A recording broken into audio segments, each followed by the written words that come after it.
Hi అండి, welcome to my channel. సులువుగా ఈజీగా టేస్టీగా మామిడికాయ తోటకూర కర్రీ అండి. ఈ కర్రీ ఏ విధంగా తయారు చేసుకోవాలో ఈరోజు మన వీడియోలో చూపించబోతున్నానండి. ఈ కర్రీ చాలా సింపుల్గాను ఎంతో టేస్టీగా తయారు చేసుకోవచ్చు. ఈ కర్రీ పుల్లగా తినడానికి ఎంతో టేస్టీగా ఉండిద్దండి. ఏ విధంగా తయారు చేసుకోవాలో చూసేద్దామా మరి. ఈ చక్కటి కర్రీ కోసం ఒక 2 కట్టలు తోటకూర తీసుకోవాలి.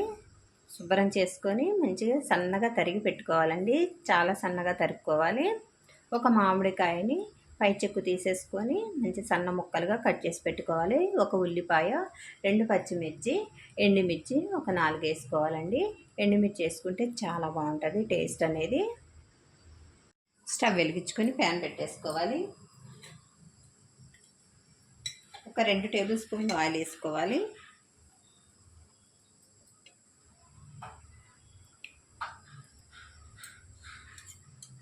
ఆయిల్ వేడెక్కనిచ్చి 1 స్పూనుడు ఆవాలు వేసుకోవాలి. 1 స్పూనుడు జీలకర్ర వేసుకోవాలి. 2 టేబుల్ స్పూన్ల పప్పు వేసుకోవాలి, మినప్పప్పు.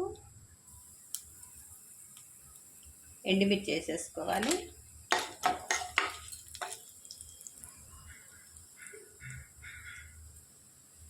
పచ్చిమిర్చి వేసుకోవాలి.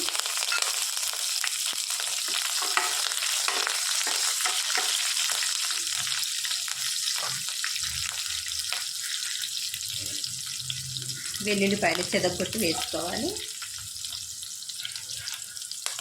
మొత్తం ఒకసారి ఫ్రై చేసుకోవాలి.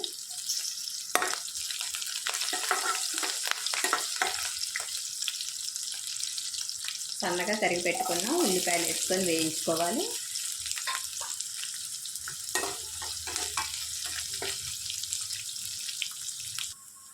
ఈ విధంగా వేగేటప్పుడే మామిడికాయ ముక్కలు వేసేసుకోవాలి.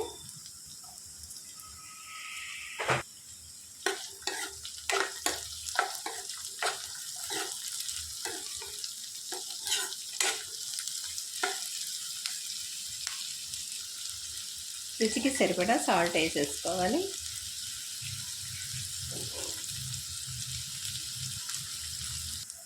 హాఫ్ టేబుల్ స్పూన్ పసుపు వేసుకోవాలి.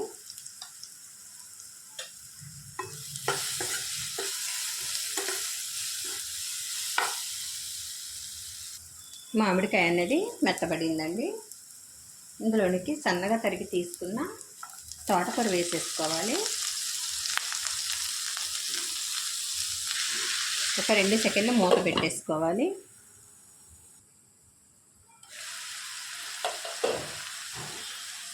ఒకసారి కింద నుంచి పైకి అట్లా కలిపేసుకోవాలి.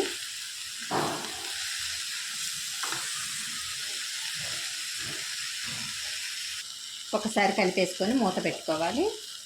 తోటకూరలో కొద్దిగా వాటర్ వస్తాయండి. మూత పెట్టడం వలన ఈ ఆవిరికి కూడా కొంచెం వాటర్ వచ్చి మంచిగా కుక్ అవుతుంది తోటకూర.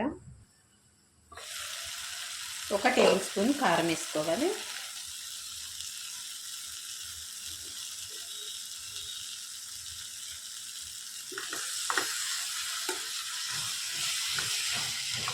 మొత్తం ఒకసారి కలిపేసుకోవాలి. 1 నిమిషం పాటు మూత పెట్టేసుకోవాలి.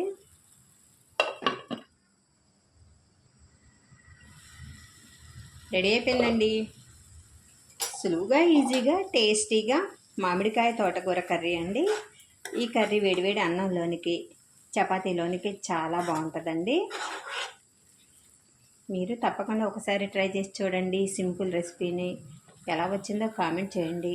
మరిన్ని టేస్టీ రెసిపీస్ కోసం అంజు రుచులు ఛానల్ని సబ్స్క్రైబ్ చేసుకోవడం మర్చిపోవద్దండి.